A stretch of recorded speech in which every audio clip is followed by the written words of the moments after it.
Hey everyone, my name's Claire. I am the Naked Warrior and welcome to this video today. Joining me is the lovely Kate Driver, all the way from Down Under. She's based out of Adelaide and we're very lucky to have her join us today. And she's going to be talking all things about perimenopause, how it impacts women, symptoms to look for, how to manage those symptoms, and a whole lot more. She's a naturopath as well, and very honoured to have her join us today. So over to you. You can introduce yourself properly, Kate. That would be amazing. Thank you, Claire. Thanks, everyone. Yes, my name's Kate. I have been a naturopath for over 21 years now. God, I don't know whether it seems like a long time or a short time. I can't work it out. That's like me in fitness. Yeah, and I feel like it's forever, but then I had a whole another career before that. So, and in the last probably 10 years since I went through perimenopause myself a long time ago, I started specializing in perimenopause and menopause online, particularly because I found women weren't educated in it as much as they should be and had a certain mindset around it. And they really needed the help, and they, didn't know what to do. They got confused about, is this just life, or is this something that happens before menopause? What's going on with my body? So I realized that after helping thousands of women, over the 21 years as a naturopath in clinic, that I can help more people online and reach them around the world. And that's my passion now. I'm so passionate about it because women should feel amazing like I do, and go through. I'm really passionate about perimenopause because it's the best time to really tame your symptoms and get your health to the best state you can. So when you go through menopause, you're not going to suffer like a lot of women do. You're not going to get the hot flushes and feel terrible and say, oh, this is a terrible menopause. Yeah. The best time to do it even before perimenopause, like depending what time of your life you go through it, but average age is probably mid-40s, but some people like myself, I sort of started a little bit in my early 40s, and some people start earlier. Yeah, so that's really me.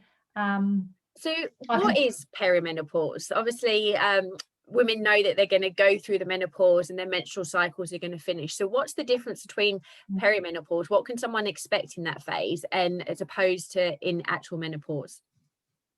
Yeah, so, and look, I know that some people call it pre-menopause. Mm-hmm. Some people don't even really recognize it. They just say they're in menopause when they're still having a menstrual cycle. Okay. So perimenopause is really just this time that can last anywhere from 2 years to 10 years prior to menopause, where things start changing in your body. And it can be that your period or your menstrual cycle is just all over the place all of a sudden. You might start getting headaches with your period, or lots of PMT that didn't happen in the past.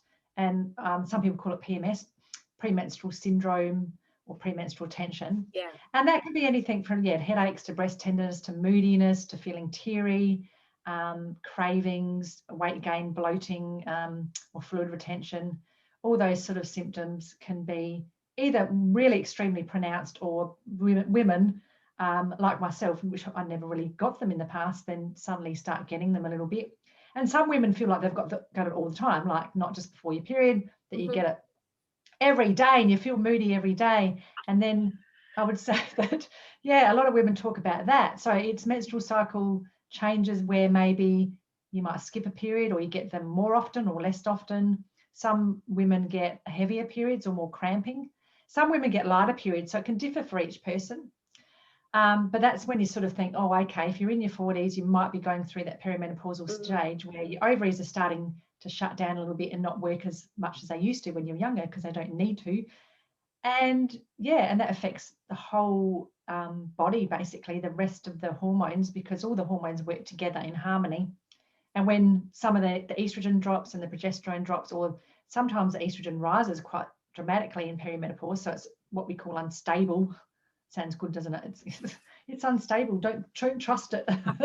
But it goes up sometimes quite dramatically, and women become estrogen dominant, so they get lots of symptoms that they haven't experienced before either.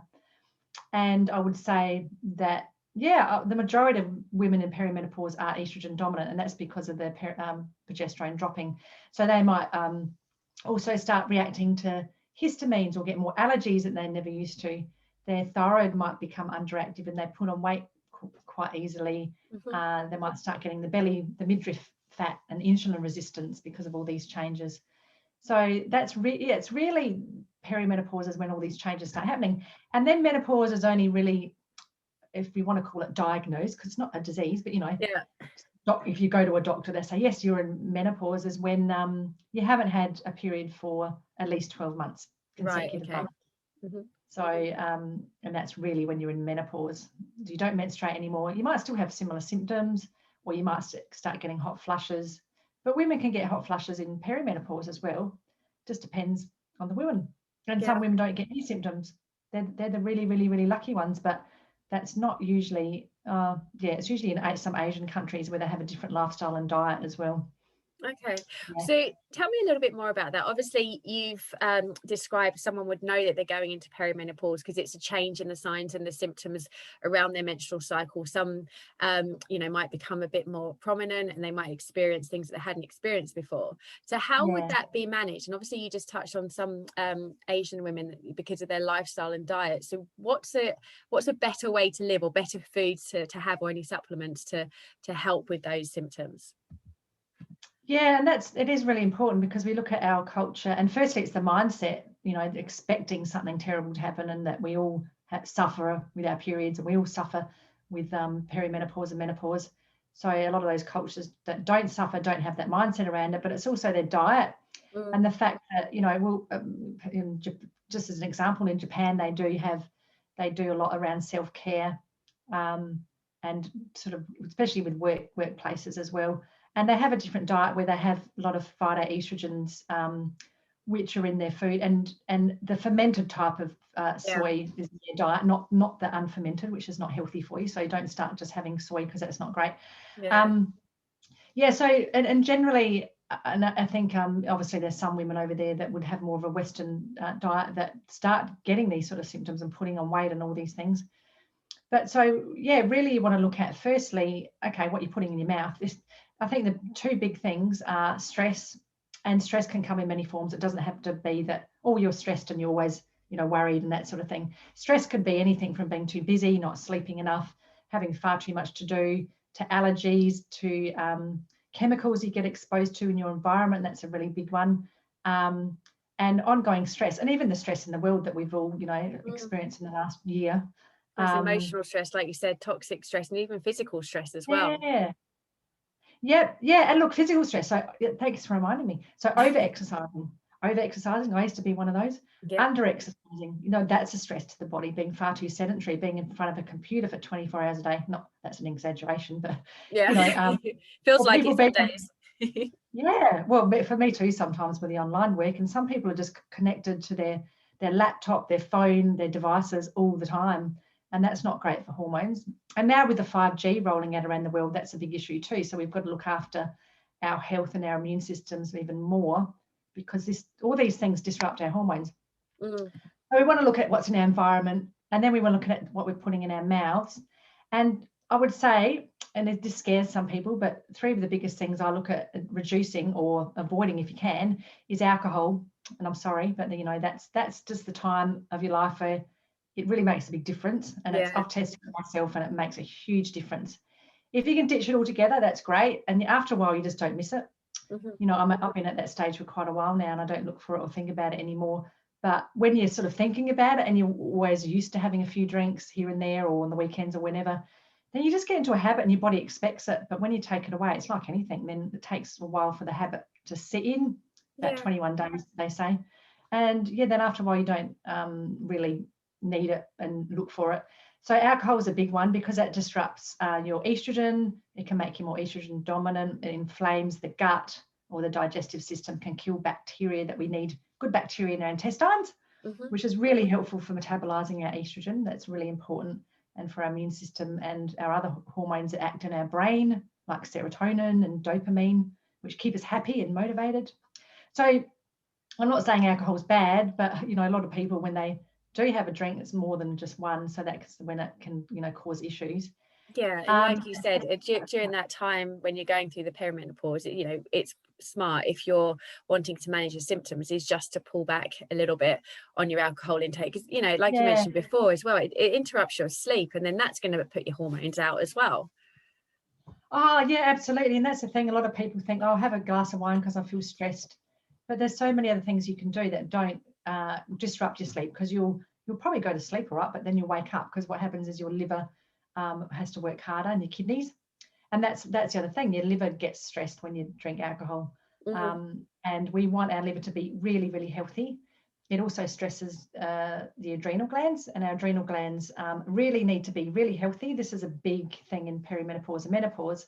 If women have too much stress of any kind, or inflammation, and it can come in the forms of stimulants like caffeine, alcohol, and sugar, then our adrenal glands become weaker, and most people's do.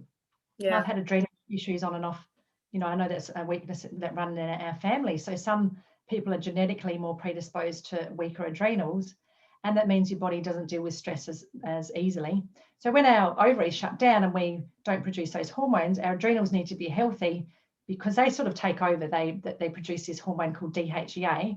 Throughout our whole life, we produce this hormone, but that needs to be at a really good level when your ovaries have shut down and starting to shut down, and all these changes in your hormones happen, because the adrenal glands will respond to that and start taking over. And if they're not working efficiently, that will affect your thyroid gland as well. You can start getting really tired and fatigued and put on weight. And then it's a bit of a cascade, then it'll affect all the other hormones as well. Yeah. So the stimulants like caffeine, alcohol, sugar are really important to cut down on or cut out on. And caffeine not only is bad for what I just explained, but also it depletes your nutrients and your minerals. So a lot of people don't sort of think about that. They have coffee and say, oh, I should be able to cope with a few coffees a day. But magnesium we really need to hold on to, particularly at this time of your life as well. And you probably know that, especially for muscles and exercise and everything. Yeah. And most people are depleted because we're so busy and we don't get much out of food, and we burn through it more quickly. And if you're drinking coffee on top of that, then that's going to flush more of these minerals out of your body that you need to hold on to, like magnesium. So that's another good reason to get rid of coffee. And the third one is sugar. And I'm not saying you've got to get rid of it altogether, but there's other forms of sugar that you can have, like fruit and all the low GI sugars, which I'm sure many people are aware of, that they're healthier. But if you're having a lot of sugary foods and you sort of feel like you're a bit addicted to them, then that's going to cause, the adrenals to become weaker, but it also increases inflammation in our body. And one thing we really need to do is decrease our inflammation in our body. And inflammation, unfortunately, increases, and even in menopause as well. So it causes lots of the aches and pains and issues that happen in perimenopause and menopause. Yeah, so it's just going to make it more uncomfortable, isn't it? The more inflammation you have in your body. Yeah. Oh, absolutely. And inflammation drives all disease and all health issues. So we want to keep that as low as possible. And when you can control what a lot of people can't control stress, but when you control what you're putting in your mouth, then that's what you can do, and be proactive and say, okay, a lot of women are resistant because they're so used to having eating and drinking and doing what they like, but it really pays off. It really does. Like if you make an effort to do what you can around your diet, then that can really make a big difference to how you feel through perimenopause and menopause. Yeah, it's about thinking about the bigger picture and the longer term goal. And when I work with women in terms of maybe like a body transformation program, then it's it's all about the language that they use, rather than rather than cutting things out. It's saying, oh, I'm choosing not to have because I want to feel this way. So then you don't really feel restricted. And like most of the women I work with are probably mid-30s and older than that. And it's like, you've had all of your lifetime so far eating that way. And if we can continue, then like I said, it's going to cause inflammation. It's going to potentially lead on to chronic disease. So let's make the changes now before it makes more of a bigger impact in your body. Yeah, absolutely. And that's what a lot of people don't think about. I understand people not thinking about that in their 20s, because I think a lot of us have been like that. When you're a teenager, you think you're invincible. It's like, no, this is not going to affect me. And I see clients like that all the time in the clinic, and they just don't think about it. But when we're older, we become wiser, hopefully. And that's when you sort of look at making the changes. And there's loads of things you can do. And I think one big thing, because of people let the stress get away from them, that we can also control the way we can perceive stress differently. That's a big true, and adapt to it by having parts of our lifestyle that we can help reduce stress. And you probably teach that as well, like yoga and meditation and deep breathing. and be mindful and slowing down and getting plenty of sleep and all of that sort of stuff is really important as well. Definitely it is. So if a woman's obviously she's starting to go through perimenopause, she's experienced the symptoms that we've discussed, she's looking to obviously reduce alcohol, caffeine and sugar, and is there anything else that she should do more of, like add, you know, potentially other supplements in, or, you know, what other recommendations would you have for managing the symptoms? Yeah, well, because a lot of women are estrogen dominant, and that's seems to be in perimenopause where the symptoms sort of pop up and cause issues, and they're progesterone deficient, and progesterone is like your chill hormone.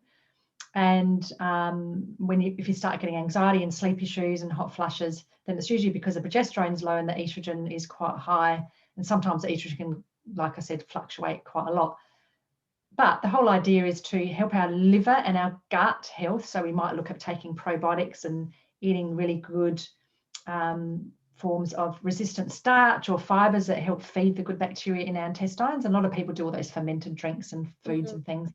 I particularly use probiotics a bit more because some women, I just, as a side note, become histamine intolerant. So this is a really common time that I see, and it happened to me at the beginning too, that all of a sudden your body, because we all produce histamine, but in foods there's natural histamines as well that increase.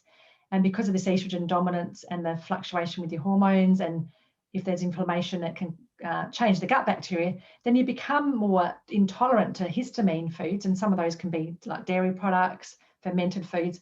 This is why I'm mentioning it, because a lot of people are into all the fermented, you know, kombuchas and kimchi and that sort of thing. Then they can be making their symptoms worse by having these fermented foods because they're more histamine intolerant. So working on the gut health is really important. So yeah, usually probiotics, and if they're not histamine intolerant, some people aren't, but I would say there's a lot that are, then they can do these fermented foods and resistant starches, which some people are sort of like, oh, okay, well, I don't really eat potatoes because I'm trying not to put on weight, but cold potatoes and cold rice is actually a form of resistant starch. But if you want to go for the healthier versions, there's legumes like, you know, lentils and chickpeas, and then oats as well. Yes, and avocados, and there's other types of starch. Fibers are another foods that are really like globe artichoke and asparagus, and all your cruciferous vegetables are really important too, to help not only feed that good bacteria, but to help get rid of the bad estrogens in your body and help metabolize that. So I sort of look at that with the diet, and that's also helping your gut health, but then also the liver health is really important. So exactly what I talked about to help the liver is to reduce or cut out coffee, alcohol and sugar. But you can also do things like have lemon juice in water in the morning and throughout the day, but you've just got to make sure you rinse so you don't break down the enamel in your teeth. So I usually get women to start with 2 big glasses of warm water and lemon juice first thing in the morning. That can help flush, you know, liver and kidneys out. And yeah, that's something I promote too. Yeah, it's great, isn't it? Yeah. And then apple cider vinegar before meals. That's really good to help reduce inflammation, and digest your food more efficiently. Reduce the glycemic index of your food, so you release glucose from your food more efficiently. If someone's getting the belly fat, that can be very helpful. But also for liver, I love dandelion root tea. If you're looking at easy things that you're not putting supplements into your body all the time, dandelion root tea is really good because it stimulates the production of bile, and bile is really important to not only break down fats, but it actually helps remove bad bacteria from our intestines, and also removes the bad estrogens and helps us clear out any of those unwanted bad hormones that we don't need. Because the women that get constipated, that sometimes can be an issue. Sometimes women find that, oh, I've had all these great bowel movements, and all of a sudden they get constipated, or they might get looser stools and things change. Then yeah, dandelion root tea is really good for that, to keep you sort of more regular. So that supports liver and gallbladder health.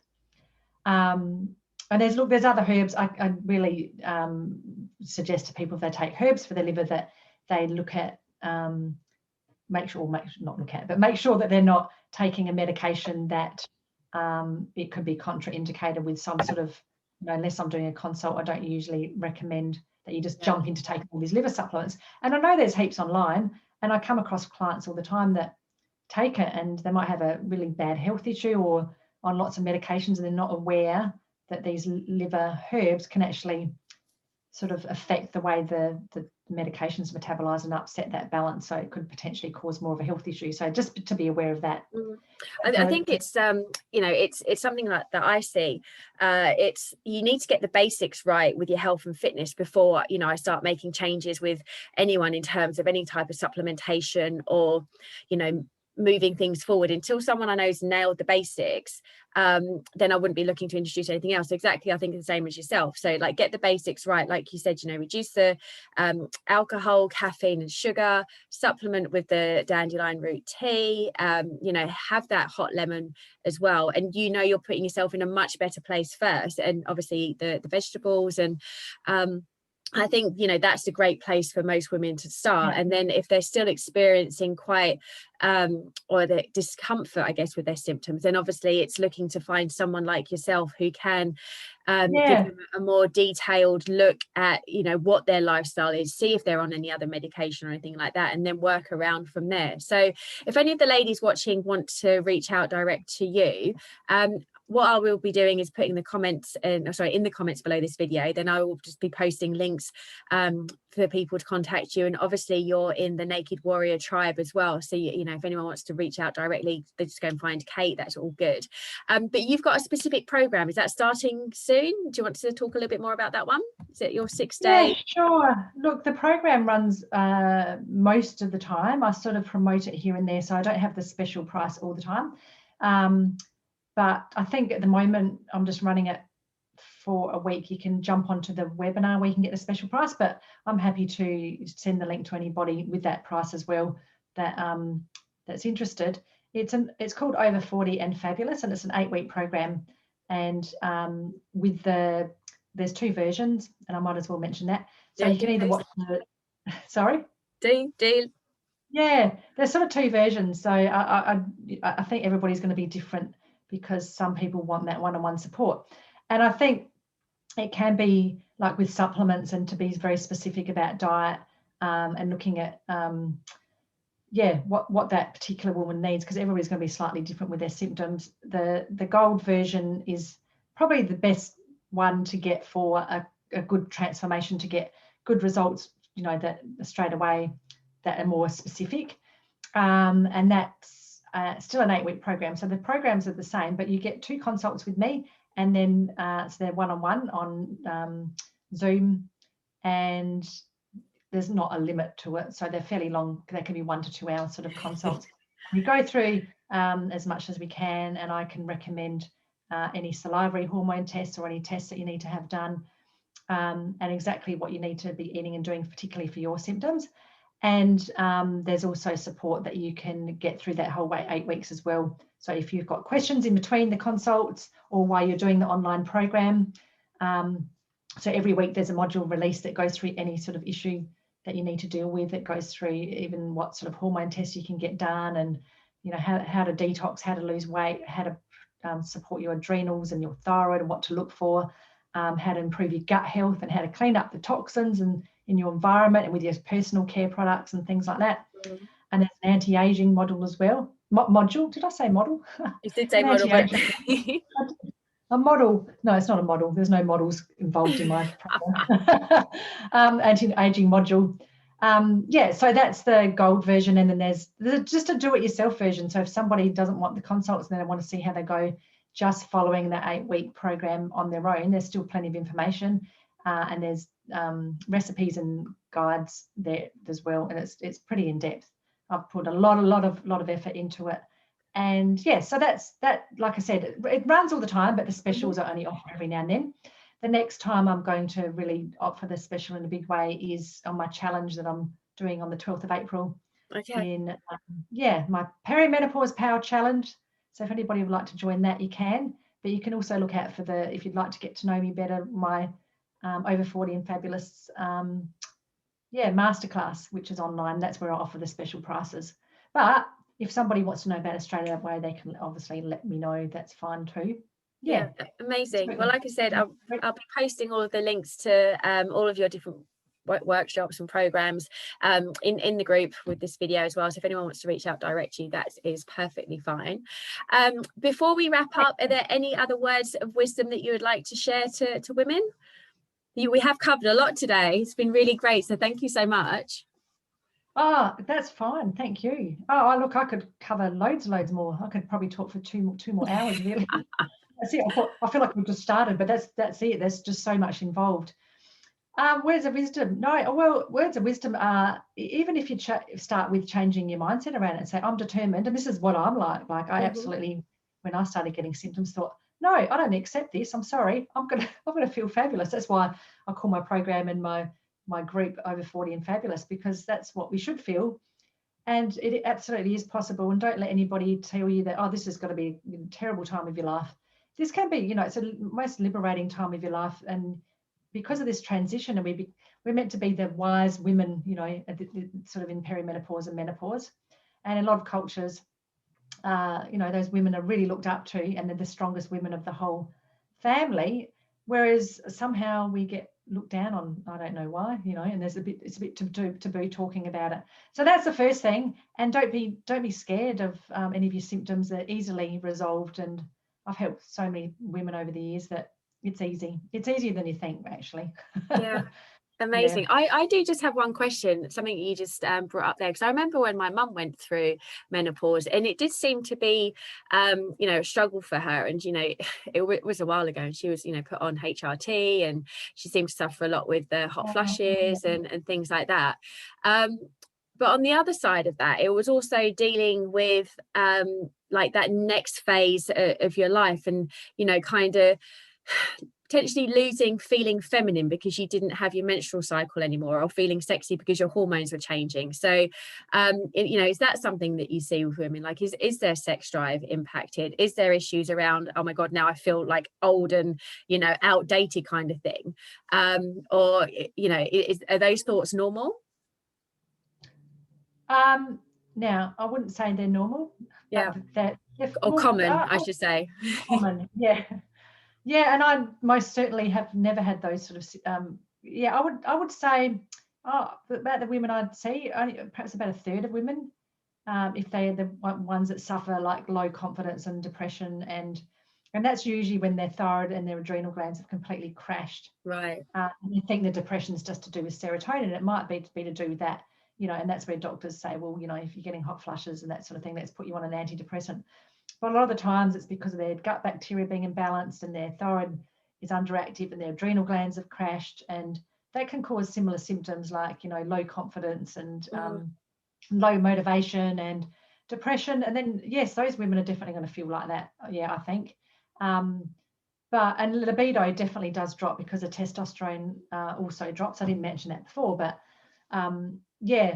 if your progesterone and testosterone both drop, that can, and it doesn't happen to everybody. This is why it's, as it's important to keep up your muscle.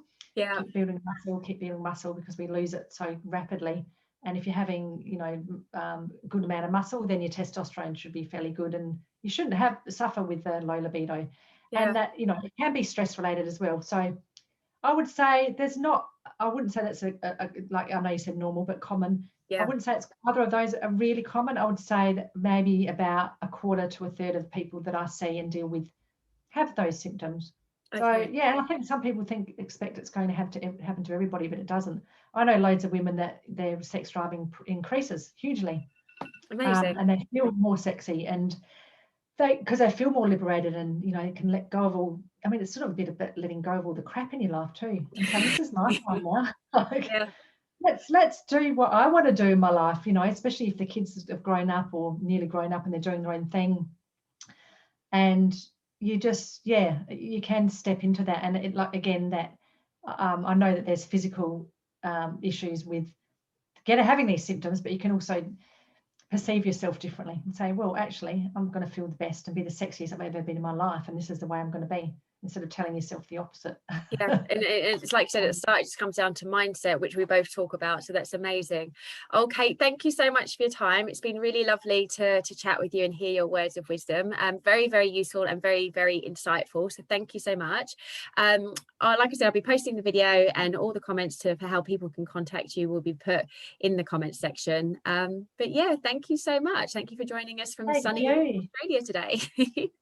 Yeah, thanks, Claire, and thanks everybody. Yes, it has been a very summery day today. Yeah, so we're lucky.